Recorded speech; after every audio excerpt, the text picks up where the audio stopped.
Good morning mister छोटदास। आइए आइए प्रेम बाबू, बैठिए। बॉय चाय लाओ। और सुनाइए क्या हाल है? आप सुनाइए वकील साहब, मेरे डिवोर्स का क्या हुआ? आपको केस दिए हुए 6 महीने हो गए। 6 महीने नहीं, 6 महीने और 7 दिन हो चुके हैं। लेकिन इन 6 महीने और 7 दिनों में क्या सीजन लगा? सीजन? जी हाँ, जैसे शादियों का सीजन होता है इसी तरह ये तलाकों का सीजन था। भगवान की दया से इन 6 महीनों और 7 दिनों में मैंने 67 घर बर्बाद किए। बॉय चाय लाओ भाई। आप 67 घरों को गोली मारिए। ये बताइए कि मेरा केस का क्या हुआ? अजी आपका तो बड़ा सिंपल सा केस है। केस तो मेरे छोटे भाई का था। उसकी शादी हुए सिर्फ 6 महीने हुए थे और 6ठा महीना पूरा होते ही उसके घर बच्चा पैदा हो गया। गोरा चिट्टा 9 पाउंड का बच्चा। बॉय चाय लाओ भाई। अब आप ही सोचिए मेरे भाई के दिल पर क्या गुजरी। मिस्टर रणछोड़ दास, मैं अपने तलाक के बारे में रोने आया हूँ। आप हैं कि अपने घर के रोने नहीं बैठे? प्रेम बाबू, वकील के सामने जरा सब्र से काम लेना चाहिए। बॉय चाय लाओ। अच्छा आप बताइए, आपकी बीवी शोभा को आपसे अलग हुए कितने महीने हुए?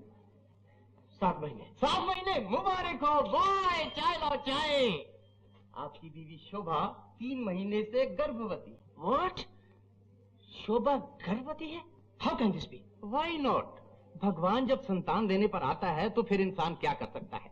अपनी बात तो बन गई ना। लेकिन ये बात आपको कैसे पता चली? प्रेम बाबू, मैं वकील हूँ, कोई छाबड़ी वाला नहीं। अबे उल्लू के पट्टे चाय लाओ ना। जब तक केस को पुख्ता न कर लूं अदालत का दरवाजा नहीं खटखटा। शोभा गर्भवती और क्यों ना हो।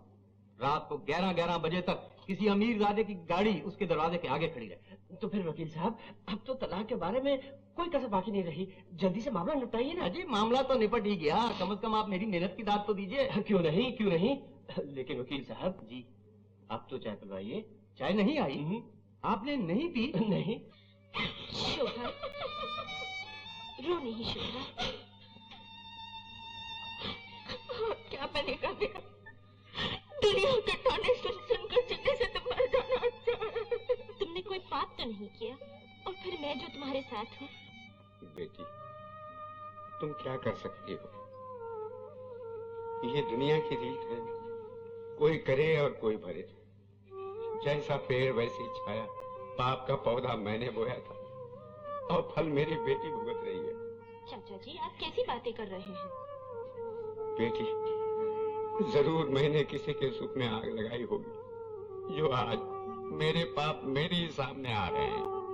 आप सब चिंता मत कीजिए, मैं शोभा के लिए अपनी जान दे दूंगी, लेकिन शोभा पर कोई आंच नहीं आने दूंगी। जी जी जी, कुछ सोचकर ऐसे शब्द अपने मुंह से निकाला कर।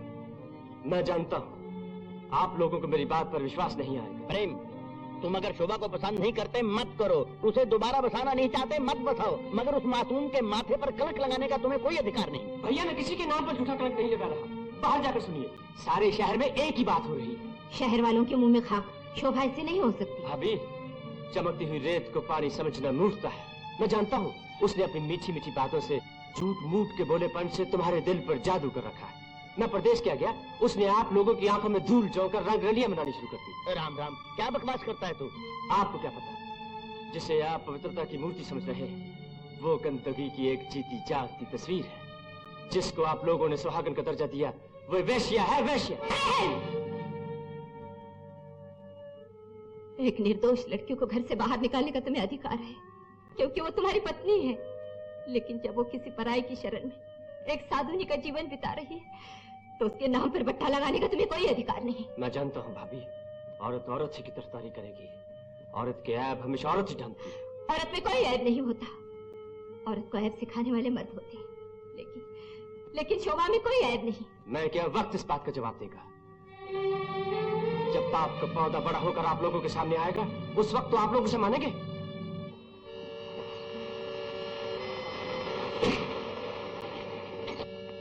गाड़ी क्यों रोकती? गाड़ी आगे नहीं जा सकती साहब। क्यों? आगे क्या रास्ता बंद है? नहीं साहब, आंखें बंद हैं। किसकी? मैनेजर साहब, आपकी।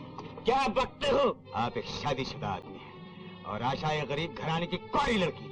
आखिर आप उसे अपनी वासना का शिकार क्यों बनाना चाहते हैं? अरे बासी कमारी लड़कियां देखी मैनेजर साहब,